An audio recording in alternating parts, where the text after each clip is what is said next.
हनुमान चालीसा आज पहली बार इतनी ज्यादा डरावनी लग रही थी कि कोई भी उसे सुनने को तैयार नहीं था। जरा सोचिए कि एक ऐसा कमरा जहां पर एक छोटा बच्चा हनुमान चालीसा का चैंट कर रहा हो और लगातार वहां से डरावनी आवाजें आ रही हूं। शायद आपको हनुमान चालीसा भी डरावनी लगने लग जाए। ये सारी चीजें हो ही रही थी कि मैंने उससे कहा कि यहाँ डरने की जरूरत नहीं है, बस जितने भी लोग हैं सब लोग अपनी मुट्ठी बांधें और अपने आंखों पर रख लें। कहा जाता है कि जब आप ऐसे मुट्ठी बांध कर अपनी आंखों पर रखते हैं तो आप नजरबंद हो जाते हैं और किसी भी तरह का काला जादू आप पर काम नहीं करता है।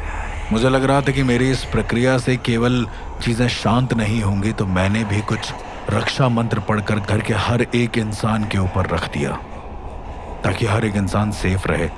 दरअसल ऐसी सिचुएशंस में कभी कभी हमें घर वालों को सेफ करना पड़ जाता है, खास तौर पर तब जब आपका सामना एक ऐसी ऊर्जा से हो जो खुद हनुमान चालीसा रिसाइट कर रही हो। थोड़ी देर और बीतती है और आशीष मेरे सामने अजीब अजीब हरकतें करने लगता है। वो मुझे बार बार ये कहता है कि मैं भी उसके साथ ये पाठ करूं क्योंकि ये पाठ बहुत अच्छा है। मैं खुश तो हो गया था, मुझे लग रहा था कि अब शायद मुंजा अपने असली रूप में आने वाला है। पर कभी कभी जैसा हम सोचते हैं चीजें वैसी होती नहीं हैं, उससे बहुत अलग होती हैं। मैंने अपना रुद्राक्ष निकाल कर उस आशीष के सर पर रखा और वो हंसने लगा जोर से। उसने मुझे बड़े ही अजीब से स्वर में पूछा कि ये तुम्हारे गुरु ने दी है ना? कितनी मालाएं हैं ऐसी तुम्हारे पास, मुझे बता सकते हो? उसका बोलना बहुत ही आम इंसानों की तरह था, पर उसकी आंखें सब कुछ बयां कर रही थी कि शायद वो अगर उसे मौका मिलता तो मुझे वहीं का वहीं मार डालता। उसने हंसते हुए मुझसे कहा कि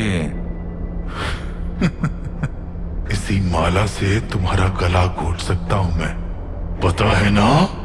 बोल। उसके शब्द और उसकी आंखें कुछ और ही बयां कर रहे थे, लेकिन उसका शरीर ये बता रहा था कि वो शायद दुख में है, बहुत ज्यादा परेशानी में है।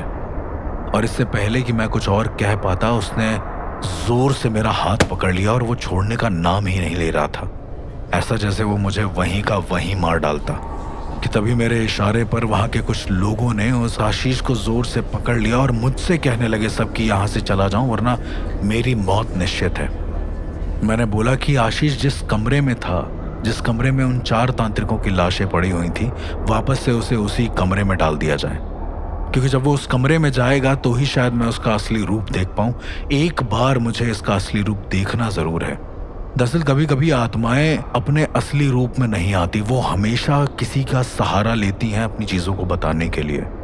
यहाँ पर आशीष का सहारा उस मुंजा ने लिया, लेकिन वो कुछ तो ऐसा था जो मुंजा कहना चाहता था। उसे जबरदस्ती पकड़कर वो लोग उस कमरे में ले गए और जब मैं उस कमरे के अंदर गया, वहां का नजारा देखने लायक था। वहां का नजारा सोच और समझ के परे था। जैसा मैं हमेशा कहता हूं कि ये पहली बार कोई ऐसा इनकाउंटर था जहां पर मुझे लग रहा था कि कहीं साइकोलॉजी इन्वॉल्व नहीं है, कहीं पर साइंस इन्वॉल्व नहीं है। कमरे के अंदर घुसते ही मैं क्या देखता हूं कि एक तांत्रिक ने अपना गला बुरी तरीके से रेत रखा है और वो मरा पड़ा है। दूसरा तांत्रिक अपने ही चिमटे को अपने मुंह के अंदर जोर से घुसा रखा था ताकि वो मर सके। वो अधमरी हालत में था, कुछ बोल रहा था पर उसे मरे के समान ही समझो।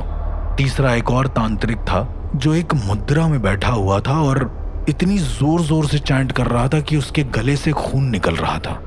चौथा तांत्रिक कुछ अलग ही किस्म का था।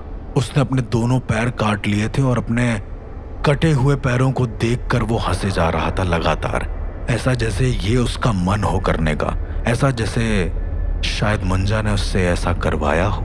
मुझे ऐसा लग रहा था कि हो ना कहीं मुंजा एक तरीके का क्लू दे रहा है। इन सारी चीजों को जोड़कर देखना पड़ेगा, शायद तब ये सारा का सारा हल निकले। अष्टमहाविक्रम की क्रिया शुरू हो चुकी थी और मैंने हर एक इंसान के घर से अन्न मंगवाया। आटे की बोरी समेत मैंने वहां पर एक चक्र बनवाया और उस चक्र के बीच में इस आशीष को बैठा दिया जो मुंजा था बेसिकली। इसके बाद जो तांत्रिक अधमरी हालत में थे या पूरी तरीके से मर चुके थे, उनको उस घेरे के चारों तरफ बैठाला। मुझे लग रहा था कि इस क्रिया में मुझे और ज्यादा ऊर्जा लगेगी और आखिरी में वही हुआ। मैंने हर एक तांत्रिक के नसों को काटा और उसमें से जो खून निकला वो आशीष के सर पे धीरे धीरे गिराने लगा। उस खून को गिराते गिराते आशीष सिर्फ ये बोले जा रहा था कि उसे खेलना है, जो वो शुरुआत में बोल रहा था। मैं अभी भी नहीं समझ पा रहा था कि आखिर इस मुंजा का मेन मंतव्य है क्या, उसे चाहिए क्या। जब मैंने उस खून को गिराना शुरू किया और उसके बाद लगातार मंत्रों का उच्चारण शुरू कर दिया, तो धीरे धीरे क्या हुआ कि वो मुंजा शायद अपने असली फॉर्म में आने लगा। और जब मैं ये कहता हूँ कि वो अपने असली फॉर्म में आने लगा, इसका मतलब कि वो आशीष के शरीर को छोड़ चुका था। पर अगर वो आशीष के शरीर को छोड़ चुका था तो वो मुंजा था कहाँ? थोड़ी देर बाद मैंने ये नोटिस किया कि मेरे पीछे बैठा तांत्रिक वो अपने आप हिलने लगा। उसमें कोई मूवमेंट आने लगी जिसके पैर कटे हुए थे और वो रेंग कर मेरे उस गोले के अंदर आना चाहता था जिस घेरे में मैंने आशीष को बैठाल रखा था। और वो बार बार बोल रहा था मुझे खेलना है। ऐसे ही एक एक करके सारे तांत्रिकों के शरीर अपने आप हिलने लगे जोर जोर से। और उन तांत्रिकों का इशारा सिर्फ एक तरफ था, घर का एक छोटा सा कोना जहां पर कुछ अनाज की बोरियां रखी हुई थी।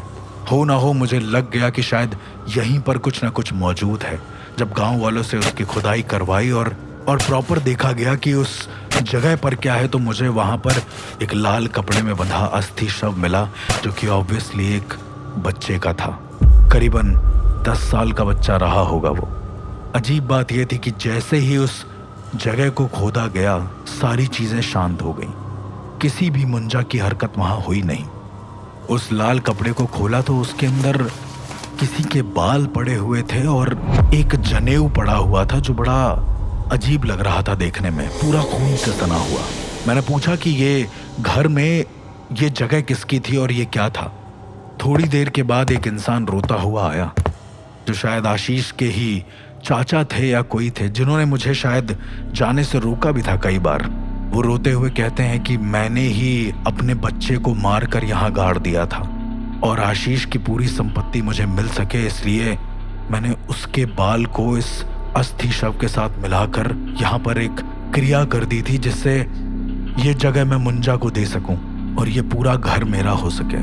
दरअसल ऐसा होता है कि मुंजा कभी सिद्ध होता नहीं है और ये उनके चाचा को पता था नहीं।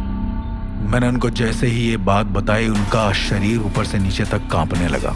वो दौड़ते हुए अपने कमरे में गए और अपने कमरे का दरवाजा बंद कर लिया। शायद इतना गिल्ट रहा होगा। कई लोगों ने दरवाजा तोड़ने की कोशिश करी पर कोई हल नहीं निकला और अंत में जब दरवाजा तोड़ा गया तो उनकी पंखे से लटकती हुई लाश पाई गई। शायद गिल्ट में आकर उन्होंने खुद को हमेशा के लिए मार डाला। कई सारी ऐसी भी कहानियां होती हैं जहां पर हमें ये नहीं समझ में आता है कि हम क्या गलत कर रहे हैं, क्या सही कर रहे हैं। बस अपनी लालच में हम कुछ भी करने लगते हैं। ऐसे ही और किस्सों को जानने के लिए सुनते रहिए real ghost encounters with RJ अर्श। जल्द लौटेंगे एक और नई कहानी के साथ। तब तक के लिए डरना मत, क्योंकि वो होते हैं।